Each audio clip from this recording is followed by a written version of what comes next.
लोगों ने तो यह भी चला दिया था कि अगले राष्ट्रीय अध्यक्ष होंगे केशव प्रसाद मौर्य। बोलने की क्या बात है, बोलने के लिए तो कुछ भी बोल लीजिए। लेकिन हर्षवर्धन जी, यूपी जीतना है अगर बीजेपी को, यह उतना ही महत्वपूर्ण है जितना था 14 में देश जीतना। बीजेपी को अगर नेशनल इलेक्शन जीतना था 14 में, जो चर्न उस समय था, राजनाथ सिंह राष्ट्रीय अध्यक्ष थे, सबके खिलाफ जाके, मेरे से बेहतर आप जानते हैं राजनाथ सिंह ने कैसे चुना नरेंद्र मोदी को। अरुण जेटली और राजनाथ सिंह एक साथ आ गए। सोचिए, north and south came together for Narendra Modi. अभी समय है यूपी में भी उसी तरह से कुछ करने का। नॉर्थ और साउथ को साथ आना पड़ेगा अगर यूपी जीतना है तो। यह बात नॉर्थ और साउथ दोनों को समझनी पड़ेगी। नहीं हर्षवर्धन जी, आनंद जी को भी लाइए दूसरी तरफ। नहीं, ये दोनों समझे ना समझे, इसको भारतीय जनता पार्टी का शीर्ष नेतृत्व और राष्ट्रीय स्वयंसेवक संघ बहुत अच्छे से समझ रहा है।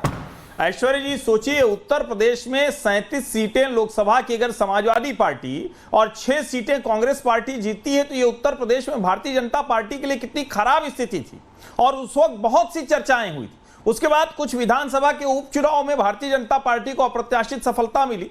लेकिन क्या जो 37 + 6 43 लोकसभा सीटों का नुकसान हुआ, अगर सिर्फ उसको जोड़ दें तो क्या भारतीय जनता पार्टी आज जो बार बार कोई भी कहता है, और वो सच भी है, कि 240 पर अटक गई, तो क्या 272 के ऊपर नहीं होती? और क्या ये बात बीजेपी के केंद्रीय नेतृत्व, और अगर हम उसमें संघ की भी उस बात को शामिल करें कि राष्ट्रीय स्वयंसेवक संघ ये चाहता है कि देश का सबसे बड़ा राज्य उत्तर प्रदेश, काशी, मथुरा, अयोध्या वाला, प्रयाग वाला राज्य उत्तर प्रदेश, तो वो जो एक ब्रांड है उसमें कोई डेंट ना आए। और मुझे बिना किसी संकोच के मैं ऐश्वर्य कह रहा हूं, उत्तर प्रदेश में और देश में भारतीय जनता पार्टी बड़े बदलाव के लिए लगभग तैयारी कर चुकी है। नामों की जहां तक बात है, उस पर मैं कोई बात इसलिए नहीं करूंगा कि उस पर बहुत चर्चा हो गई है, लेकिन हां, ये जरूर मैं मानता हूं कि पिछड़ा और ब्राह्मण, ये दो कॉम्बो भारतीय जनता पार्टी आज माने जा रही है। नहीं, आज आप देखिए, लक्ष्मीकांत वाजपेयी जी वेस्टर्न यूपी से आते थे, ब्राह्मण चेहरा है, आज की तारीख में राष्ट्रीय अध्यक्ष है, यूपी के प्रदेश अध्यक्ष थे। आनंद दादा उत्तर प्रदेश, अभी कृष्ण गोपाल जी लखनऊ में थे, वो उन्होंने वहां पत्रकारों से न जाने क्या बात की है। अभी थे, कल थे, पूरे लखनऊ में बवाल मच गया। पूरा लखनऊ ये लगाने में लगा है, सारे मीडिया वाले, कि ब्रिजेश पाठक और केशव प्रसाद मौर्य जी दिल्ली जा रहे हैं। पूरा कैबिनेट रीशफल होने वाला है। वहां से सीनियर ब्यूरोक्रेट्स, नाम नहीं ले रहा हूं भैया, पूरा कैबिनेट बदला जा रहा है।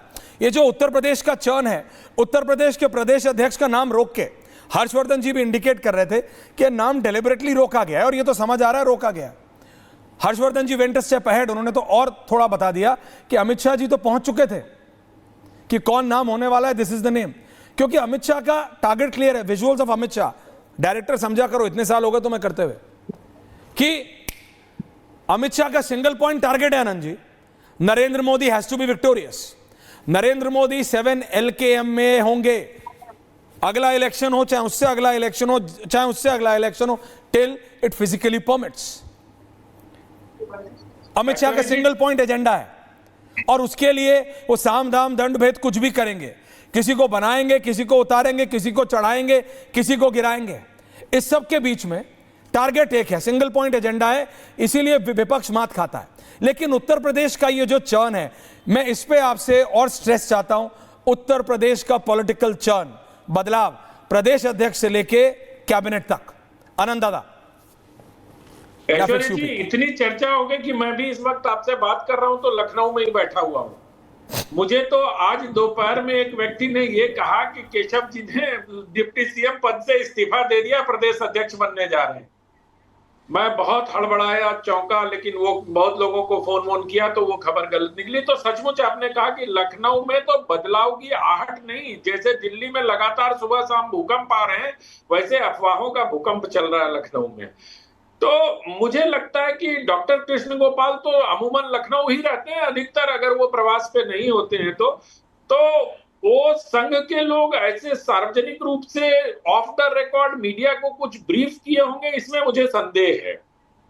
और संघ को समझने वाले पत्रकार भी थोड़े जरा कम हैं। वो मतलब ऐसी बातों को जोड़ लेते हैं। कुछ कल तो एक पत्रकार ने ये ट्वीट कर दिया, बहुत भारी पत्रकार माने जाते हैं, विदेश मामलों से लेके सब चीज पर ट्वीट करते हैं। और जो मोहन जी ने मोरोपंत पिंगले जी के लिए कहा कि वो ऐसा कहा करते थे कि लाश पे पत्थर मार के देखोगे क्या, उन्होंने उनको संघ प्रमुख के नाम से जोड़ के ट्वीट कर दिया था। ट्वीट अब भी उनके टाइमलाइन पे मौजूद है। तो मुझे लगता है कि उत्तर प्रदेश को समझना अभी थोड़ा मुश्किल है। और उत्तर प्रदेश का प्रदेश अध्यक्ष का मामला उतना ही गंभीर है जितना राष्ट्रीय अध्यक्ष का मामला भारतीय जनता पार्टी में गंभीरता के साथ लिया जा रहा है। किसी को नहीं मालूम है कि यहाँ क्या होने वाला है, किसके साथ कैसे होगा। अभी मैं हर्षवर्धन जी को सुन रहा था, उन्होंने तो कई बड़ी बड़ी बातें की हैं और बड़े बोल्ड स्टेटमेंट दिए उन्होंने कि उत्तर प्रदेश बड़े बदलाव की तैयारी लगभग हो चुकी है। और आपने भी संकेत किया कि कैबिनेट रिसफल होगा। तो क्या ये माना जाए कि कैबिनेट मतलब कैबिनेट जो पॉलिटिकल साइंस का कैबिनेट, अगर आप बुक के समय हिसाब से देखें तो उसमें तो मुख्यमंत्री छुपी हुई बात है। सतीश जी आ रहा हूं, पंत साहब आ रहा हूं। नहीं, आप दोनों यहां हैं, आप दोनों बीजेपी को आरएसएस से बहुत लोगों से बेहतर समझते हैं। ये कोई छुपी हुई बात है कि बाबा में भूपेंद्र चौधरी तो खुद बोल रहे भैया मेरे को कब रिलीव कर रहे हो, मेरे को अगली ड्यूटी दे दो। बिल्कुल, दिल्ली से लेकर लखनऊ तक ये वो क्लियरली बोल रहे हैं क्योंकि उनको पता है दैट ही इज गोइंग। लेकिन उत्तर प्रदेश में बीजेपी में दो डिवीजन है, एक तो पार्टी और संगठन के बीच में तो बोला ही जा रहा है कि समन्वय नहीं है, दूसरा सरकार के अंदर ये ऐसा पर्कुलेट किया गया है बाय सर्टन बहुत स्पेसिफिक मंत्री और एमएलएस के द्वारा कि देखो भाई बाबा ही सब कुछ चला रहे हैं, बाबा ही सब कुछ है, सारे डिसीजन बाबा लेते हैं, हम तो सिर्फ बैठे हैं। बट तो बाबा इस प्रदेश के मुख्यमंत्री हैं भाई, तो डिसीजन कोई विधायक थोड़ी लेगा। एब्सोल्युटली। अगर असफलता हुई, अगर लोकसभा चुनाव में भारतीय जनता पार्टी की सीटें कम हुई तो उसके लिए भी तो बाबा को ही कहा गया ना। तो बाबा को अगर बुराई मिलेगी तो बाबा को अच्छाई भी तो मिलेगी। जो काम उन्होंने उत्तर प्रदेश के लिए बेहतर किया वो भी तो उन्हीं के खाते में जाएगा।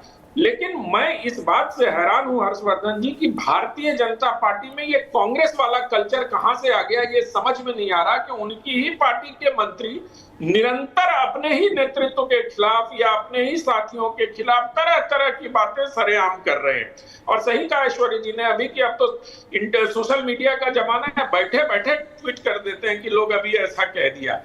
तो मुझे लगता है कि उत्तर प्रदेश के अध्यक्ष का मामला बहुत बुरी तरह से फंसा हुआ है। उत्तर प्रदेश के अध्यक्ष का मसला हल होने और राष्ट्रीय अध्यक्ष का मसला हल होने में कहीं ना कहीं एक कोई कड़ी जुड़ती है। दोनों एक दूसरे से जुड़ा हुआ मामला है। नहीं, क्योंकि देश के बाद हो जाएगा नहीं, तो उत्तर प्रदेश बहुत आसान वो इसलिए जुड़ा हुआ है 60-40 विद दिस ग्राफिक। हर्षवर्धन जी आ रहा हूं, सतीश दादा आ रहा हूं, बहुत टाइम है, लोग कम है, इसलिए सबको बराबर का टाइम दे रहा हूं, प्लीज खराब मत मानिएगा। पंजी आ रहा हूं, मैं सिर्फ ये कह रहा हूं ये जो प्रदेश है उत्तर प्रदेश, नेशनल इलेक्शंस के बाद, जनरल इलेक्शंस के बाद उत्तर प्रदेश का पॉलिटिकल महत्व नंबर ऑफ सीट्स पे नहीं, इंपैक्ट पे भी दोनों तरफ से बहुत ज्यादा है।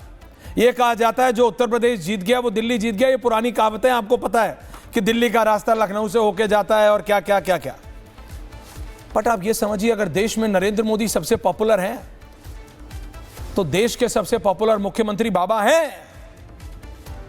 अगर देश के सबसे कुशल स्ट्रैटेजिस्ट, पॉलिटिकल स्ट्रैटेजिस्ट गृह मंत्री अमित शाह हैं तो हैं।